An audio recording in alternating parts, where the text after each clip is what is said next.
some people are just not prepared. And when I say we're living inside the Matrix, I'm not stating that with irony or as a joke, or I don't want you to use it as an example of how the world could be. We are genuinely, actually living inside of the Matrix. The Matrix is real. The very basic premise of the Matrix is that humans are nothing more than batteries for the machines. In order to change a human being into this. And in the world we currently live in, every single one of you is being reduced in real time to nothing more than a QR code. You're losing autonomy over your own bloodstream. You're losing the ability to walk freely, to go where you want, to make own personal choices regarding your medical decisions. You're losing all of that. That's all being replaced because you are a cog in a machine, and that machine is soulless. The reason that the humans are fighting the machines inside of the Matrix is because machines have no soul. All they care about is efficiency, slavery. And this is what's happening to you. They don't care if a few people die from an. They're not interested if a few die, if most don't die. You're all expendable. Do you understand? The machine is reducing you in real time to nothing more but a slave. There is a reason humanity fights against machines in the Matrix. Because machines have no soul. Machines are ruthless. They look at things purely from a numbers perspective. They don't care if a few people die, as long as most people don't die, right? Most won't die, a few will die, boo-hoo, their families. It's good for us overall. That's how machines think. They don't care about your individualism. In fact, they want to crush your individualism. They want you to do your job well enough for them to benefit, but they don't want you to think outside of that job. When you're playing chess, you take every single opportunity to exert power. That's how you win. If there is a weak square, you conquer it. If there is an undefended piece, you take it. If you can check his king, you'll check his king. You'll pin his pieces. You'll fork him. You'll do anything you can to exert power. You'll find a weakness and you will exploit it. Now, if you don't do these things, you lose because your opponent will. So when you understand that the governments of Earth, all the varying governments, and let's go a step beyond that, call me a conspiracy theorist, the varying interests which are above governments, which control, the food you eat, the money you use, who buy all the politicians. These interests, when they're combating, they make sure they take every single possible opportunity to exert power. Because if they didn't, they would lose. It's a chess game. So if something happens, a black swan event, I don't know, a disease appears, and they realize in real time that it's not actually a big deal, they will still use that opportunity to exert power because it's an advantage. They go, okay, people are obeying more than they'd normally obey. People believe the propaganda more than they'd normally believe.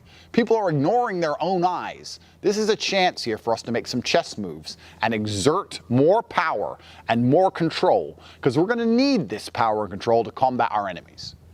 Now, for the sake of YouTube, I'm not going to say what I believe. In fact, what I know these varying power interests are.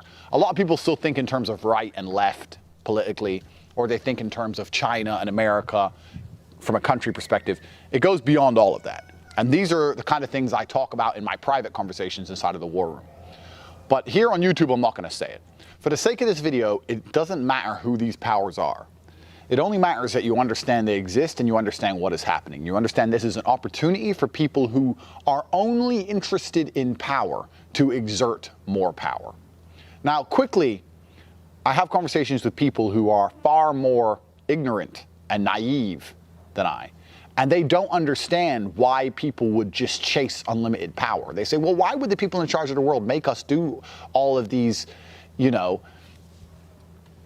it wasn't good for us? Why would they do that? Why would they do that? And these people are ignorant because they've never had any power, but they don't understand that money gets boring, fast cars gets boring, nice meals gets boring.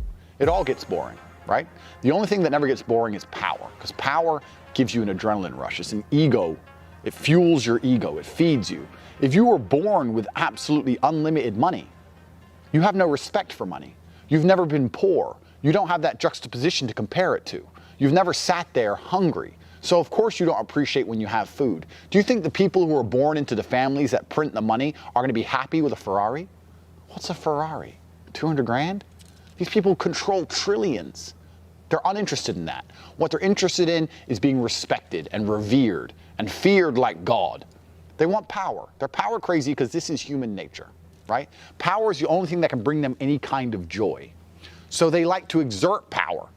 The limits to their exertion is usually the police force, right? The police of Earth, which are actually the biggest cowards in this entire scam, are the limit as to what the elites can exert on the common man. If you look at countries like Australia, which are completely crazy, it's because the police enforce it. If you look in some other countries where the police refuse to enforce, it seems that the doesn't exist. Funny that. Or certainly the lockdowns don't exist. I was talking to a girl from Kyrgyzstan the other day, and she said that when they tried lockdowns in her country, they believed it was all corrupt. And after 3 days, everyone rioted, and the police changed sides, and they've never heard of the disease since. Once again, funny that, isn't it? The future is very dystopian on a tangent, because in the future, the entire police force will be AI. It'll all be roboticized, and robots have no soul. And then you're really in trouble. This is what I'm talking about, chess pieces and how they exert their power.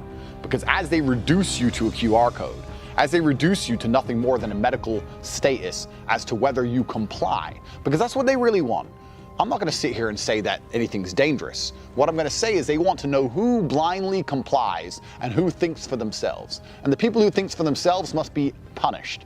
How do you punish them? Well, you delete them from the internet. You remove their YouTube, destroy their Twitter, remove their Facebook, prevent them from using their bank, prevent them from going outside, prevent them from going to restaurants. This is what they're going to do to every single person. They no longer, soon in the future, they're not going to need a physical human police force, because humans are human.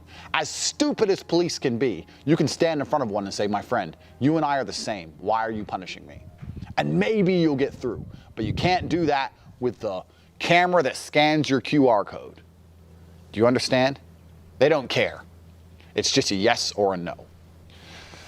So any one of you out there that has any kind of warrior spirit inside of you should be very much like me, struggling to sleep at night. I'm actually genuinely losing sleep over this stuff because the world is falling apart in real time. And for my short human existence, every single time something went wrong in my life, I knew the answer. But the answer to this one's pretty difficult because most people are still asleep. Most people are still blindly complying. And they are complying thinking that this is going to go away. When the truth is, this has only just begun. Nothing is going anywhere. It has just started. So I've come up with a 3-step plan. The 3-step plan to resistance that will not land your ass in jail.